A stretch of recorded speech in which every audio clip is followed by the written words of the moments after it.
It is time now for our weekly segment in partnership with the entity formerly known as the Daily Poster, and David Sirota, the founder of that entity, which is now rebranding to The Lever. Great to see you, David. Hey, good to see you, man.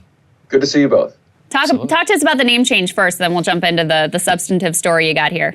Sure. So we're going to be expanding. We're hiring some journalists, and our new name is going to be The Lever. You can find the job listings at levernews.com. And the expansion of hiring more reporters is because of subscriber support. We're able to do that because we have people willing to pitch in to be subscribers for our journalism. So if you're listening to this, watching this, and you're a subscriber to what was formerly the Daily Poster and will soon be The Lever, thank you for your help in doing that. Hugely important that you guys support The Lever and the work that they are doing. And I think the story that you have for us today illustrates that quite well. Let's go ahead and throw this tear sheet up on the screen. Corporate media is the misinformation problem. The largest media outlets are platforming con artists, skewing the news, and immersing the country in a flood of lies. Of course, there's been a lot of discourse lately, David, about who the misinformation is coming from. And what you lay on here is a pretty compelling case that the worst offenders are the very people who protest the most about misinformation. Absolutely. I mean, let's remember that over the course of the last week, as this discussion about media misinformation has happened, there have been some things that have happened that haven't been talked about, but really embody the problem. Let me give you one example.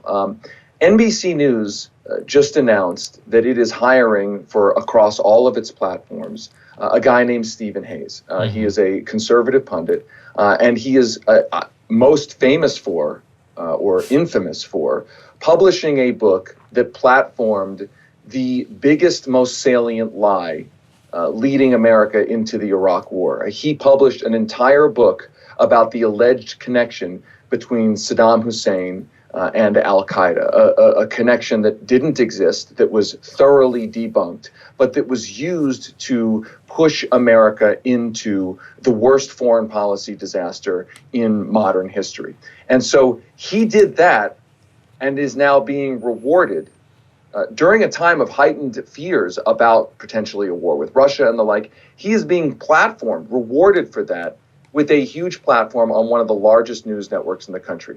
So that's an example that just sticks out in your face and begs the question, what are we really talking about when we talk about misinformation? And what is the selective outrage about misinformation? I think, listen, bad information is bad information, wherever it comes from, and it should not be applauded. However, let's be honest about where so much of the bad information comes from. We're a country that got lied into the Iraq War, a country that arguably, I would argue, got lied into the policies that created the financial crisis. And it was done through a corporate media system that has never apologized for that wave of misinformation and waves of misinformation that continue to come.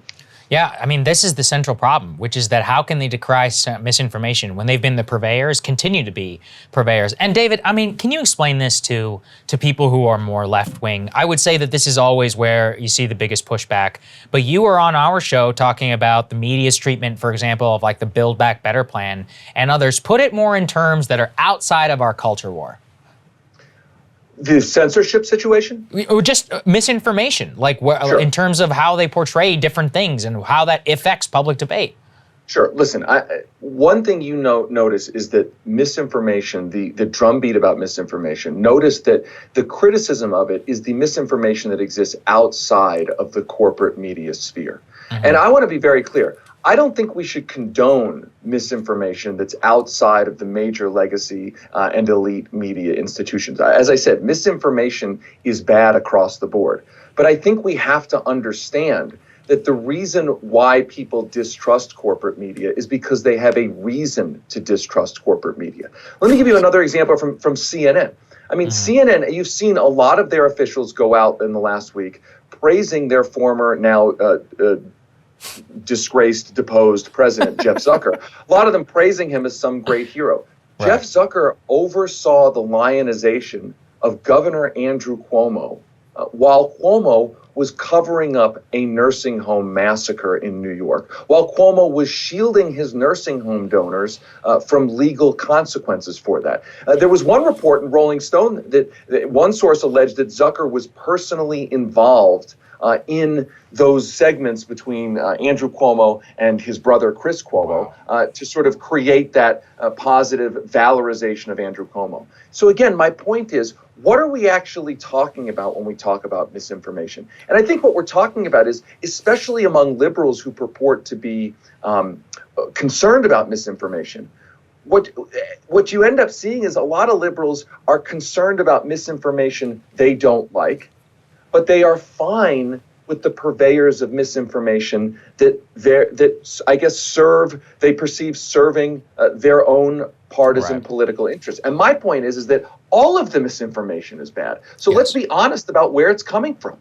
Well said. I think the CNN thing, I did a monologue on this week, so I've thought a lot about it, because you have these just like hilariously embarrassing quotes being leaked from their internal meetings about like Alison Camerota confessing she's like struggling with her mental health after Zucker was deposed. Jake Tapper hosted what was described as a wake at his house after Zucker is fired. You had Brian Stelter do this whole emotional monologue. This is CNN and we're not going anywhere. And it's like, you realize this dude got fired because he was caught being blatantly corrupt. The sort of stuff that, they see very clearly when it's Fox News and the Trump White House. Brian Stelter wrote an entire book about the incestuous relationship between the Trump White House and Fox News, and that should be decried and called out and exposed for what it is. But then when this is like revealed about Zucker and he's fired for it, they're having meltdowns not because he was engaged in that behavior, but because he was ousted from his position because of it. Right. I mean, that should be the thing that they should be upset about. That's the thing, if I was at CNN, I would be upset about, which is to say that if I found out that the president of the network that I work at was, first and foremost, generally overseeing the lionization of Andrew Cuomo during that debacle, I would be appalled every single day. But then to have news reports come out saying that he was potentially personally involved, one report said personally involved in writing talking points for Andrew Cuomo during that time. I mean, that's an embarrassment at a journalistic level. And so I don't think we can then see that and then turn around and say, why do so many people not trust corporate media? I don't understand why so many people trust. The answer is, of course, people don't trust corporate media. They've been lied to over and over and over again. And let me be clear, I don't think it's a good thing that in our democracy there are so few trusted media sources. That is bad for everybody, because what we really need are a set of facts that we are verifiable and we stipulate and we make sure they're real, and then we can debate what to do about them. Right now, we're in kind of the void where all facts are being challenged, all facts are being questioned, because there are very, very few trusted sources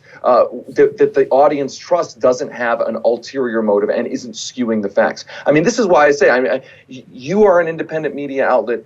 We are an independent media outlet. We're small in the ocean of a corporate media environment. But I think that's why I think the future of this, to rebuild that trust, requires really reader and subscriber supported news that doesn't have these problems and that is always focused on making sure the audience can see where the facts are coming from. When you read a story on our website, you will see all of the links to source material. You don't have to trust us. Go make sure that what you're being told is true. And that's what you see in corporate media. Doesn't seem to care about that. And these examples we're talking about, where the purveyors of misinformation are literally being enriched and rewarded, I mean, that's beyond just tolerating misinformation. That's supporting it. That's being behind it. Yeah, celebrating it. And people know that your reporting isn't being sponsored by Chevron or Lockheed. Right, or Lockheed, brought to you by Northrop Grumman or whatever, which is why, what you do is so incredibly important. And I agree with you.